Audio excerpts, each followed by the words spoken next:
And our first place written op-ed award is to Alexander Gorbachev, who receives the Foreign Press Scholarship Award of $10,000.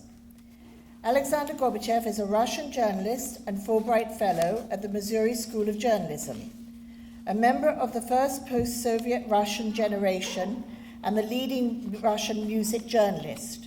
Alexander's focus has gradually shifted from cultural subjects to social issues and the troubling times of Vladimir Putin's second reign.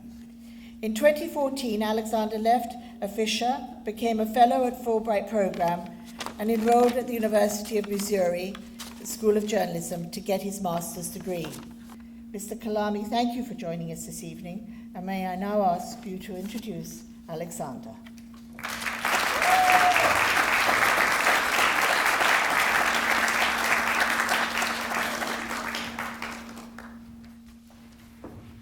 Thank you, Camilla. I'm honored to introduce Alexander Gorbachev, as you've heard, a Russian journalist and Fulbright Fellow at the Missouri School of Journalism. He graduated this year after defending a thesis on business models of American digital long-form publications. Among the writing samples that Alexander submitted for this scholarship award is one he wrote in the advanced writing class taught by Associate Professor Paige Williams, who also chaired his thesis committee. Williams is also a staff writer for The New Yorker and a 2015 McDowell Fellow. As Camilla said, a member of the first post-Soviet Russian generation, Alexander became interested in writing and in understanding the world through narrative at an early age. He had already composed poems dedicated to Russian political leaders by the time he was 10 years old. By his own admission, however, these poems were rather atrocious. Before graduating from the Russian State University for the Humanities in the mid-2000s with degrees in Russian literature and French, he became an active music blogger. He was eventually hired by the leading Russian arts and culture magazine, Afisha, as a staff music writer. He spent 9 years working for the publication, eventually working his way from being a contributor to being the editor-in-chief and becoming the leading Russian music critic. He launched the biggest Russian music webzine, Volna. He curated club residences, labels, and festivals, and he helped a new generation of Russian independent bands to evolve and establish themselves.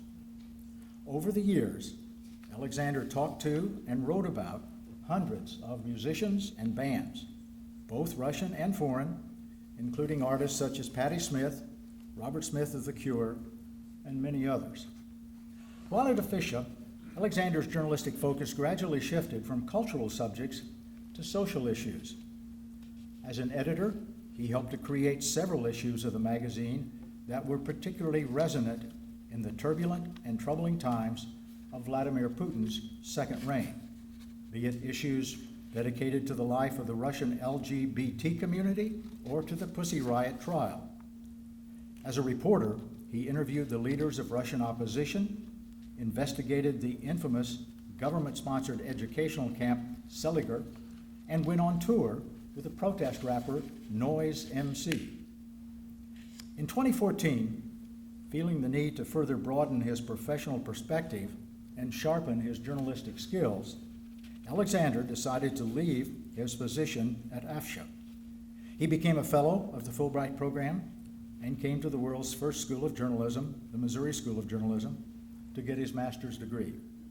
In the summer of 2015, he also won the Muskie internship program and spent 3 months as an editorial intern at Newsweek, writing stories for the magazine and its digital version. Tomorrow, Alexander returns to Russia, where he hopes to start working in the field of long-form narrative journalism, both in Russian and English languages, applying the skills he learned at the Missouri School of Journalism for the benefit of the Russian media. Congratulations, Alexander, and please come up.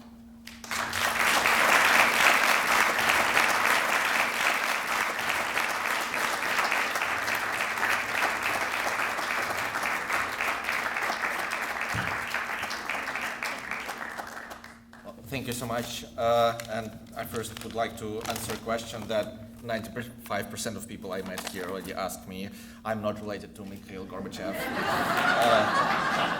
It's actually not an uncommon Ukrainian last name, but thank you for asking.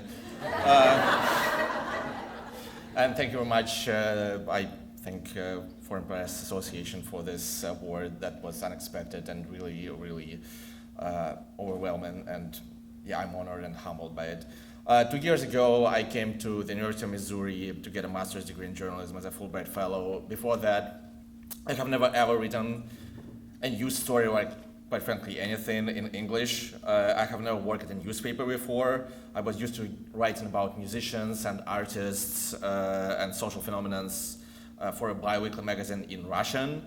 And during my second week in my school, I came to the newsroom of a student newspaper at 8 a.m. and was immediately asked to write a story about a heavy rainstorm that hit the city of Columbia, Missouri the night before. That was really unexpected and hard. They called it the Missouri method. You know, Putin won just in the middle of journalistic action, and considering that I'm now standing here, I guess the method worked.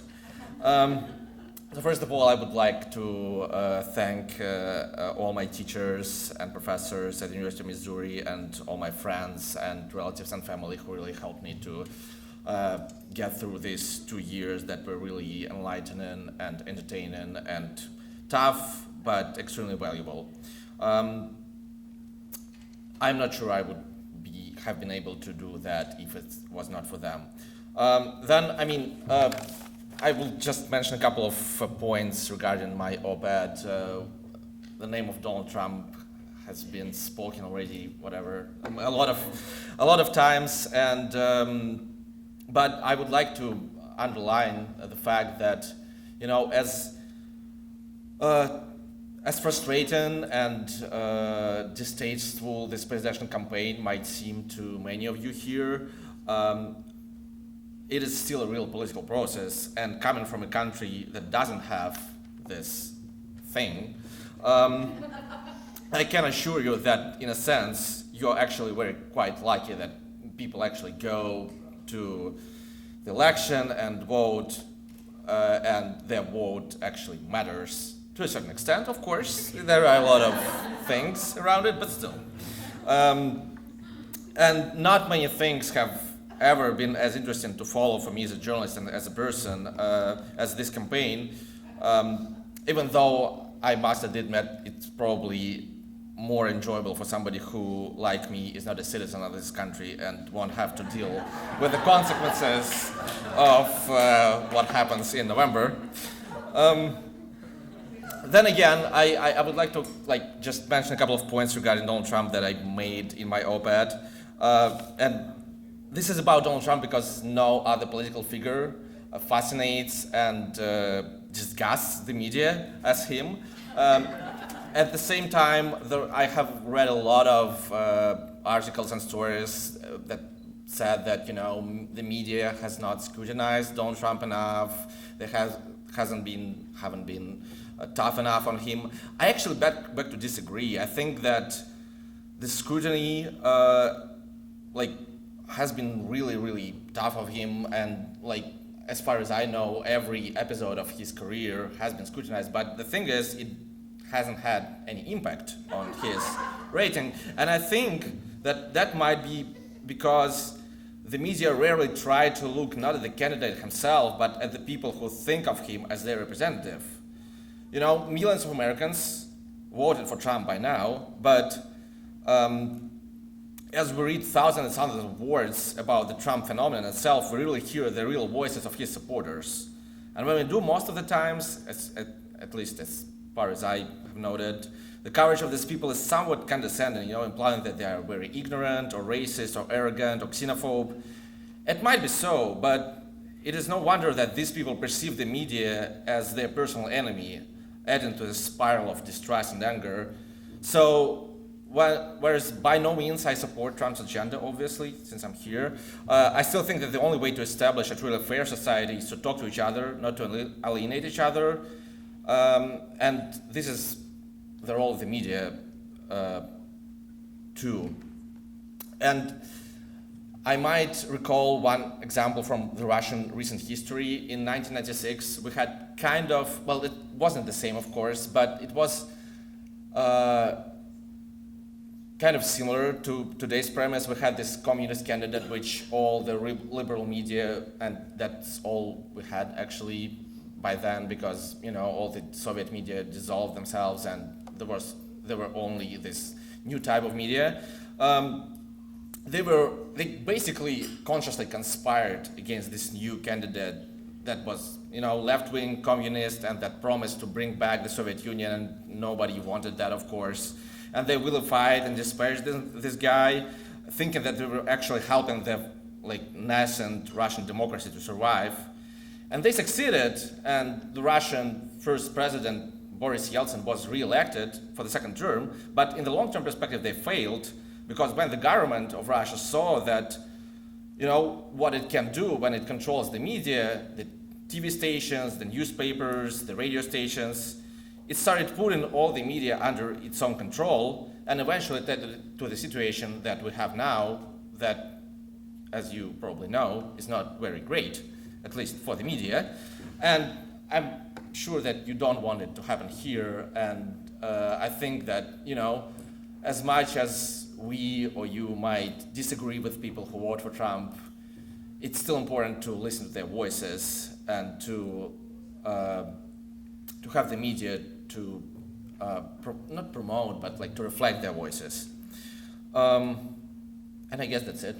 Thank you very much.